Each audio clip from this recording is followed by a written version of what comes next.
Bagaimana para tersangka merekrut orang-orang yang menyewakan rekeningnya untuk penampungan judi online di negara Kamboja? Kita berbincang dengan Wakasat Reskrim Polres Jakarta Barat, Kompol Muhammad Kukuh. Selamat petang Pak Kukuh. Bagaimana cara tersangka merekrut warga yang mau meminjamkan rekeningnya untuk menampung dana dari judi online? Ya, selamat petang Mbak, terima kasih. Saya menjelaskan bagaimana para tersangka ini melakukan perekrutan kepada warga.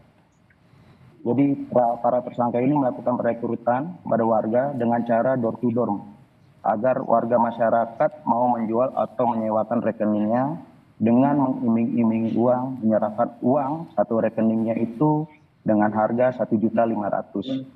Dan rekening ini sifatnya untuk disewa atau dikontrak selama 6 bulan. Dan bila kontraknya habis sudah 6 bulan dapat diperpanjang. Seperti itu Mbak. Tersangka dan warga hanya meminjamkan atau juga bermain judi? Mereka hanya meminjamkan atau menjual rekeningnya kepada para tersangka ini. Oke, hanya meminjamkan, tidak ikut bermain judi juga? Tidak Mbak, karena mereka hanya menyewakan atau menjual dan mendapat keuntungan dari satu rekening tersebut uang sebesar 1.500.000. Satu hari transaksinya berapa banyak Pak Wakasat? Oh, dalam satu hari itu berdasarkan dari keterangan salah satu tersangka Mbak, dalam satu rekening itu perputaran uang yang ada di dalam rekening tersebut adalah sebesar 5 juta rupiah. Bila diasumsikan dari 4.324 rekening, apabila itu semua aktif, maka perputaran uang sekitar 21 miliar per hari. 21 miliar per hari? Ya, seperti itu. Bagaimana cara kerja bisnisnya? Cara kerja bisnisnya itu dari para tersangka ini mengumpulkan rekening-rekening yang ada, yang rekening-rekening para yang direkrut ini, lalu dimasukkan ke dalam HP untuk diaktifkan m-bankingnya. Lalu setelah itu rekening tersebut beserta HP-nya itu dikirim ke Kamboja. Begitu, oke.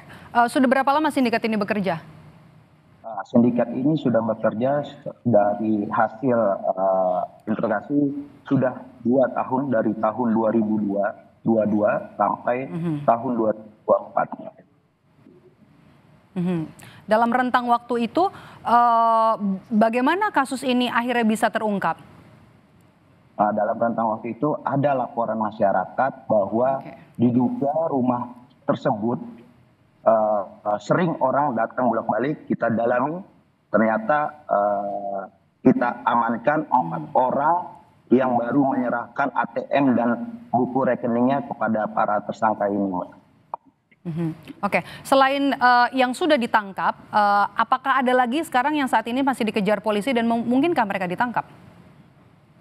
Ini masih kita lakukan pendalaman Mbak kepada penerima handphone dan rekening yang berada di Kamboja, masih kita dalami. Oke. Orang yang meminjamkan rekening untuk judi online ini bisa kena pidana juga Pak Kukuh?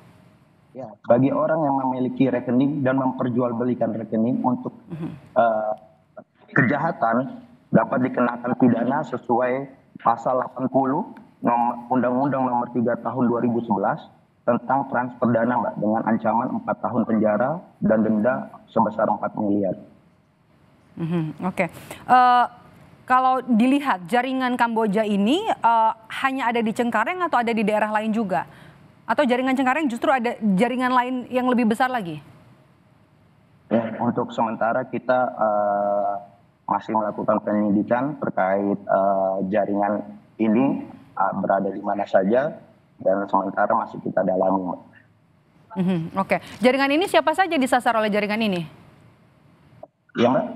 Siapa saja yang kemudian disasar oleh jaringan Kamboja ini? Ya, masyarakat yang membutuhkan biaya Mbak. Jadi dia merekrut masyarakat untuk diambil rekeningnya dengan dijanjikan uang Mbak. Masyarakat yang rentan membutuhkan biaya Mbak. Oke, baik. Artinya ini masih ada kemungkinan pengembangan dari kasus ini begitu ya. Baik, terima kasih sudah bergabung bersama kami Wakasat Reskrim Polres Jakarta Barat, Kompol Muhammad Kuku sudah bergabung bersama kami di Kompas Petang.